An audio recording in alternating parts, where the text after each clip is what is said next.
So today we will be doing our skills 5 and 6, which is your thorax, lungs, heart, and neck vessels. Before I begin with this assessment, I just want to start with a little tidbit that you know your white ball, you've done your white ball, we've done all that together, and there's a new addition to this white ball. So this new addition is we are going to ask our patient to put on a gown for this assessment. And so from this point onward, you're going to ask them to put on a gown. Your patient's not physically going to put on a gown, but she's just going to imitate that she's doing that. And the reason for this is because during these type of assessments in clinical, you're going to want to see what you're actually assessing. But just this demonstration, she's going to mimic it. Okay, let's do this then. Start with white ball. Knock, knock, knock. Come in. Go wash my hands. Hi, I'm Tara. I'm going to be your nurse today, but before I begin, can I have your name and date of birth, please? Lauren Everly, 1123-19XX. Okay, beautiful. You're who I want. So I'm going to provide you with some privacy. And today I will be assessing your heart and lungs. And for this assessment, I just need my stethoscope. And can you put this gown on for me? Awesome. Any questions before we begin? No. Oh, beautiful. So during this assessment, we're going to start with the posterior side. So can you swing around? So to begin any assessment, we're going to start by inspecting. So I'm just looking at Lauren's thorax right now. So she looks like she has a tall, erect position. I don't notice any type of deformities. I don't notice any abnormalities of her spine like lordosis, kyphosis, or scoliosis. It's not looking like she's struggling to support her weight. Like I said, it's a nice, tall, erect position. She's not hunched over or anything. She's nice and relaxed. So, and I don't notice any use of her accessory muscles. So the next thing I'm going to do is what we call tactile fremitus. To do tactile fremitus, we are going to place both your palms, palm side up, on the back of her thorax. And as I do this, I'm going to have Lauren either say 99 or blue moon. I just choose to do 99. It's easier. So as I do this, Lauren, can you say 99 for me, please? 99. Again. 99. Again. 99. And again. 99. Beautiful. So as you notice, I did 3 to 4 positions on her thorax. And as I was doing that, you just want to feel for the vibrations on both palms. You want to make sure those vibrations are symmetrical on both hands. And Lauren was. So it was beautiful. Now I'm going to palpate her thorax. As I do this, I want to make sure I get that subjective, objective data. So as I do this, there's not like a specific amount that you need to hit like you do for tactile fremitus. So as long as you cover the surface area of the thorax, you're good. So as I do this, I'm going to get the objective data. I'm going to feel around. I don't feel any masses, any types of lumps. Don't see any lesions. And then the subjective. Lauren, do you have any pain or tenderness while I'm doing this? I do not. Beautiful. All right, so the next one we're going to do, we are going to percuss, and to percuss for tone. So to do this, you are going to use both your middle fingers, and there are a total of 6 levels that you need to cover, at a total of 12 spots because you got 2 lungs, and we're always compare side to side. So the percuss, you want to make sure you are striking against the bony prominent that is most distal to you, the bony joint, which is just this ridge right here in your little middle finger, can't speak. So we want to make sure we start at the top of the lung right here, and we're going to push this finger into it, and we're going to strike with the opposite hand. The striking is more of a wrist movement. So as you're doing it, you're going to push firmly into this and strike against her finger. And it's going to come up with a sound. And the sound is what we call resonant. If this is what you want to hear as you're doing this, you're going to make sure you're in those intercostal spaces. And you're always comparing side to side as you're doing this. Again, total of 12. So starting with 1, 2, and then, like I said, we want to avoid the bone. The scapula is right here, so we're going inward now.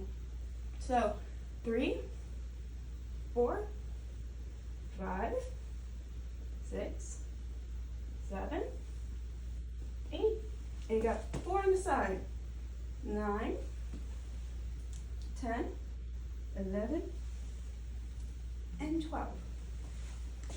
And those are what we call resonant. It wasn't a hollow sound, they weren't like dull, too thunky. So that's what we want to do for that assessment is percuss for her tone. And next, we're going to listen. And we're going to listen to those exact same spots which we just percussed. So for this one, you're just going to put on your stethoscope. You're going to use the diaphragm side, and you're listening to those exact same locations that you just percussed. And I'm going to have Lauren here take a breath for the first 4 only. And the next ones, I'm going to show you the placements, but for sake of time and so my girl here doesn't pass out, we're just going to show you the placements. So, Lauren, do you mind taking a deep breath for me? Take a deep breath. Remember, always compare side to side when you're doing this. Take a deep breath. And again. And you can breathe normally for the rest of this demonstration. So, 5, 6, 7, 8, 9, 10, 11, 12. Unanimous. So what you will say for that is that her sounds are normal and adventitious. So, Lauren, do you mind swinging over to me real quick? Because we're going to do what we call the AP diameter. So, for the AP diameter, what we want to do is we want to make sure that her front profile is twice the size as her side profile. So how we do this is, I'm going to stick out my arms. Oh, I'm like, what are you doing, babe? Oh, sorry, I'm just saying. You're under our house. So I'm going to stick my arms out, and I'm just going to shimmy over to her side. And you can see that her profile, her side profile is half of what her front profile is. You can also do it starting on the side. You can see her side profile is going to be half of her front profile. What this means is she has a 1-to-2 ratio, and she doesn't have what we call a 1-to-1 ratio, which is called a barrel chest, which just means she's a round circle all the way around. And it just means she's more prone to respiratory issues like COPD. Okay, now we're going to do the front side. So, with everyone, we're going to start with inspecting. So, I'm going to inspect her thorax. I'm just going to look at her breathing pattern right for now. It looks like she is breathing normally. She falls within the normal range of 12 to 20. It's unlabored breathing. It's not looking like she's struggling to breathe. And she has a tall, erect position. And I don't notice any use of her accessory muscles. So, now that I inspected, I'm going to palpate. So, do you mind if I touch you? Sure. Because the reason I asked is because for this one, we are gonna have to lift the girlies. And Professor Everly's favorite saying comes into play during this one. And we'll get to that. So, I'm gonna palpate. So, this, again, subjective, objective. I'm feeling for the lumps and the masses. I don't feel any lumps and masses. Do you mind lifting your girls for me? So, remember, Professor Everly says, when you lift your breast, you always do the back side of your hands, because if you were to do this way, she likes to say, assessment, assaultment. So, always do the back side of your hands, and you're going to feel the bottom part of her thorax here. Any pain or tenderness while I'm doing this? Nope. Okay, beautiful. And that's what we're going to do. And now we're going to percuss. So, we're going to percuss those exact same spots as we did in the back. The only difference between the front and back is you don't have that scapular to worry about anymore, so you can just go straight down.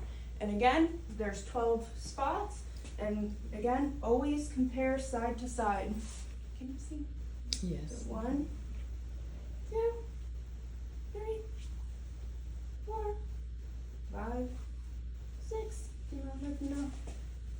7, 8, 9, there's one over here, 10, 11.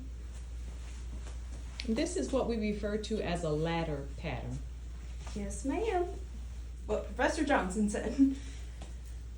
So now that we percuss, we're going to listen to those exact same spots. And remember, she's just going to take a deep breath for the first 4, and we're just going to show the locations for the remaining ones. Okay, do the diaphragm side, and it could be those exact same locations. So you take a deep breath. Take a deep breath. Take a deep breath. Take a deep breath. Beautiful. Now you can breathe normally for the rest. 5, 6, and then lift in the ground. 7, 8, 9, 10, 11, 12. Okay, beautiful. And I think that's all the thorax and lungs. Yeah, I feel good about that. Okay, so did you just stop or okay? So next we're gonna do the neck vessels. To start with the neck vessels, I'm gonna start by palpating her carotid artery. To palpate the carotid artery, you never palpate them at the same time. So if you go up to your partner and you do this, you see how she's giving me that look? It's gonna be an automatic remediation. We never palpate them both at the same time. So you wanna just do it one side at a time. So you're just gonna palpate, put your finger right on that carotid artery, and she has a nice 2+ regular on that side, and this side, again, nice 2+ regular. So now we're gonna listen. And to listen to the carotid artery, there are 3 spots that you have to listen to with on this artery. So as we do this, I'm also gonna have Lauren here hold her breath. And another tidbit that I like to tell people is, you as the nurse also hold your breath, because it reminds you, it keeps you honest, and we don't want Lauren here to turn blue because you forgot and you're taking your time. So it just makes you aware that she's holding her breath.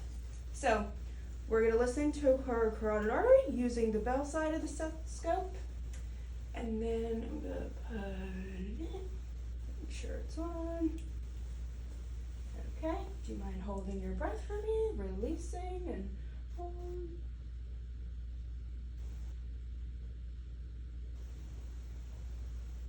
Okay, beautiful. You can breathe. You gotta go on this side now. Take a deep breath, release, and hold.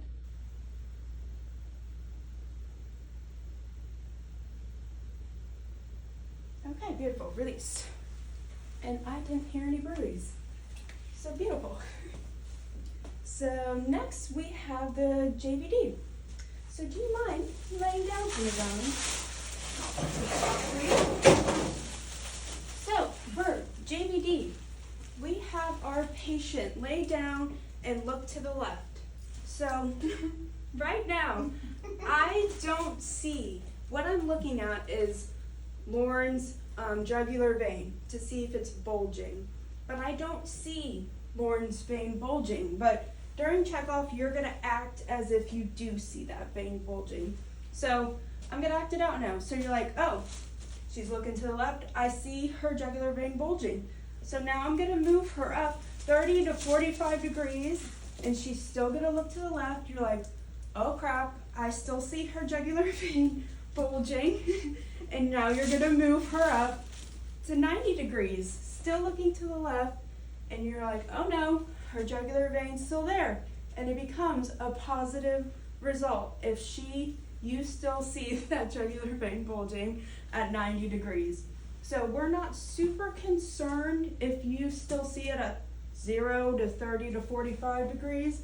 It doesn't become positive until you still see it at 90 degrees. And what that means is it's indication of right side heart failure. So it's not good. You don't want to see that, so I don't see it on you. So you're good. Whew, safe. Okay, beautiful. Okay, now we're moving to the heart. Okay, so to do the heart, I'm going to inspect. So to inspect for the heart, I'm just looking to see if I notice any visible pulsations, any lifts or heaves, to see if her heart, you see it physically, like looking like it's beating out of her chest, but I don't see that on her. So you're good. And next, I'm going to palpate the apical pulse. To find the apical pulse, it is fifth intercostal space, mid-clavicular line. So to do that, you have a clavicle here, and you're going to work your way down into that fifth intercostal space and mid-clavicular line, clavicle, midpoint between clavicle, and normally it's going to be right under here. I'm going to palpate it. And it is a 2+ regular, and she's great. And now we're gonna listen to it. And this is where we're gonna find the rate and rhythm of this apical pulse. And this is where counting comes back. So I'm gonna listen to her apical pulse with the diaphragm side of my stethoscope, and I'm going to count for a full minute while my proctor is gonna count using the radial pulse for a full minute. And a tidbit that I like to tell people, if you really can't hear at the apical pulse, you can use herbs. Herbs is much easier to hear and follow. Another tidbit, the sound of the heart, the lub-dub, that's 1 count, not lub-dub 1, 2, lub-dub 1. So as you're counting, that's how we're gonna do it. So we're gonna get ready. And let me find a clock. Okay. Find her apical pulse. Do you mind if I move your bra a little bit? Thank you.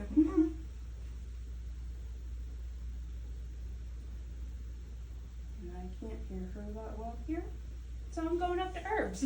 Okay, and that's just fine. And that's what you can do. Okay. Let me know when your minute begins and when it ends. Okay. I'm gonna start now.